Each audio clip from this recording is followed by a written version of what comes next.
Greetings, fellow Nazgul. You have traveled long and far in search of the One Ring at the behest of your master Sauron. That must be quite exhausting, so why not sit back, relax, and check out this really cool antiderivative problem we have. We're interested in the integral of d theta over sine theta times square root sine theta times 1 plus sine theta. Now, trigonometric integrals are fun because you can manipulate trig functions in a lot of wacky ways, and that normally transforms the integrand into something that either looks nicer to deal with, whether that is by being simple overall or being relatively easy to tackle, or just by indicating that a transformation will make things a whole lot better. So yeah, that's exactly what we're going to do here. The first thing I'd like to do is expand sine theta using the double angle formula. So we can expand this as 2 sine theta over 2 times cosine theta over 2. Now, why would I like to introduce the double angle formula right away? Well, it does have something to do with this 1 plus sine theta term that seems less friendly, at least.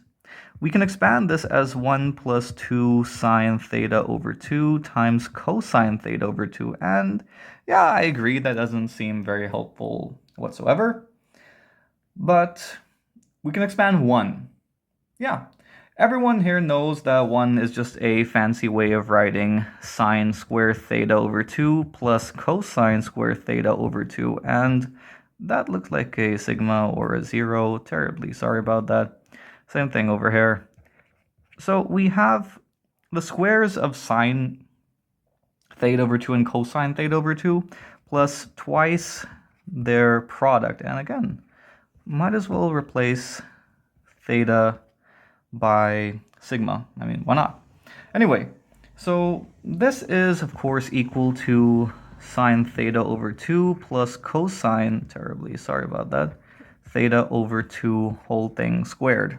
And this is all extremely cool because that means we can rewrite the target integral I as the integral of d theta over 2 times sine theta over 2 times cosine theta over 2, but we have sine theta times square root sine theta, which means that this equals sine theta to the 3 halves. So I'll write this as 2 to the 3, 1 over 2 to the 3 halves, that is. And I have a sine function over here, sine to the 3 halves of theta over 2 times cosine to the 3 halves of theta over 2. And multiplied by this whole thing is the square root of 1 plus sine theta. And we saw that 1 plus sine theta has this really cool expanded form. So we have sine theta over 2 plus cosine theta over 2. Now that we have a collection of sines and cosines, I would like to introduce tangents. Tangents are really nice to deal with. So from here, I could factor out a cosine theta over 2 term. That seems helpful. So I have 1 over 2 to the 3 halves integral d theta over sine to the 3 halves of theta over 2 times cosine to the 3 halves of theta over 2 times cosine of theta over 2.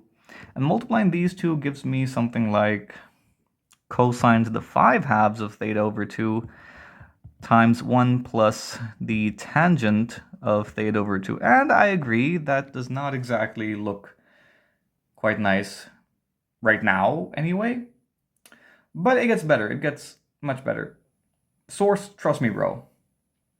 I'd like to convert this thing into a tangent as well. So I need to expand by 1 over cosine, or that is the secant function.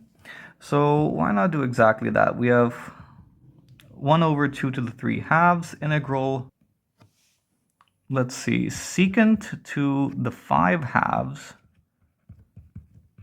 theta over 2 d theta over sine to the 3 halves theta over 2 times 1 plus tangent theta over 2.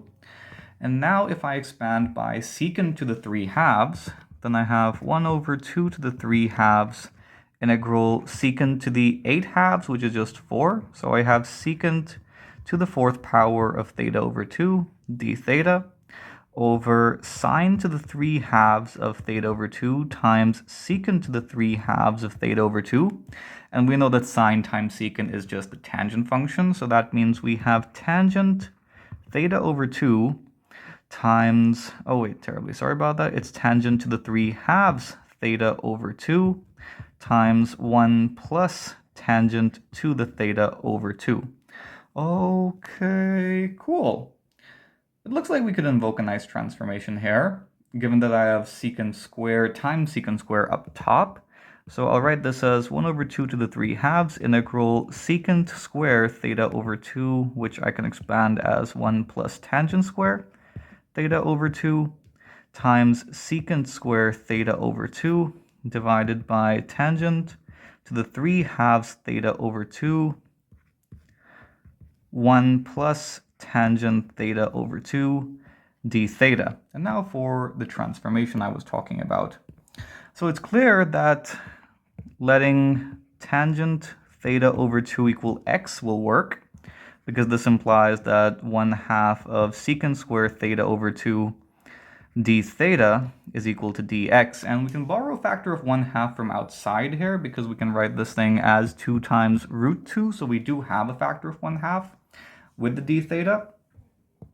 So this implies that I here equals 1 over root 2 integral 1 plus x squared times what exactly? Well, all of that is now dx divided by x to the 3/2, okay, interesting, times 1 plus x. And still, it looks like we have some work to do. I mean, there's 1 plus x squared over 1 plus x. And if the means are true,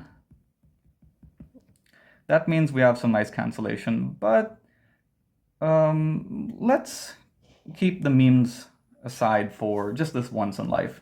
And let's do some boring real math. Anyway, so how can I expand 1 plus x squared, or reshape it to look something like 1 plus x? Well, 1 plus x squared equals 1 plus x squared plus 0. And the form of 0 I'd like is 2x minus 2x.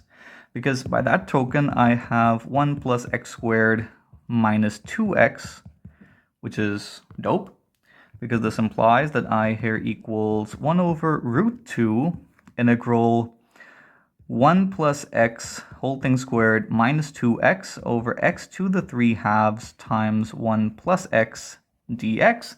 And now, of course, I can move things around in the integrand. So I have 1 over root 2, terribly sorry about that, times the integral of what exactly? Okay, I have 1 plus x whole thing squared over x to the 3/2 times 1 plus x minus 2x over x to the 3/2 times 1 plus x dx.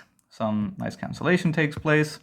So I now have 1 over root 2 integral 1 plus x over x to the 3/2, which of course simplifies out to x to the negative 3/2 plus x to the 1 minus 3/2 would be negative 1/2. Then I have minus 2x to the, what exactly? Okay, it's minus 1/2 again over 1 plus x dx. And this is quite nice. Wait, I have a factor of 2, and let me write it in this form, and then invoke the linearity of the integration operator. So I have 1 over root 2 integral of x to the negative 3/2 plus x to the negative 1/2, which is pretty easy to simplify. Integrate, that is. So what do we have? We have x to the minus 1/2 over negative 1/2. So that's negative 2 times x to the minus 1/2 plus 2x to the 1/2 minus 2 over root 2 integral dx over root x times 1 plus x. And here we can invoke another transformation. And that is letting root x equal u, which implies that 1 over 2 root x, terribly sorry about that, 1 over root x equals 2 dx equals 2 du. Terribly sorry about that. I forgot how to differentiate. And I forgot a factor of 2 again. Much better. Okay, cool. So all of this implies that I here equals, I can factor out a 2 from there, so I have 2 over root 2, root x minus 1 over root x. Then I have, what exactly? So I have 4 over root 2 now, integral du over 1 plus u squared, which is dope because that's just the arctangent. So I have 2 over root 2 would be root 2, root x, minus 1 over root x, and 4 is just 2 squared. 2 over root 2 is again root 2. So I have minus 2 times root 2, arctangent of u, and we know that arctangent of u is just the arctangent of root x, plus a constant of integration c. And, oh wait, we have to transform back into the theta realm. So recall that x was tangent theta over 2. So this implies that the integral I has a pretty cool looking closed form. Root 2 can be factored out, and we have root tangent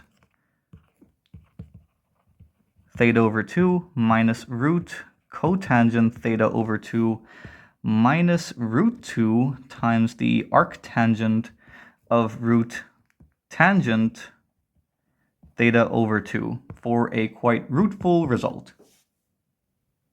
I hope you enjoyed the video. Be sure to like and subscribe. Watch out in the comment section for Sinead Parker, who's going to differentiate this thing to recover back the integrand we had. Thank you. See you next time.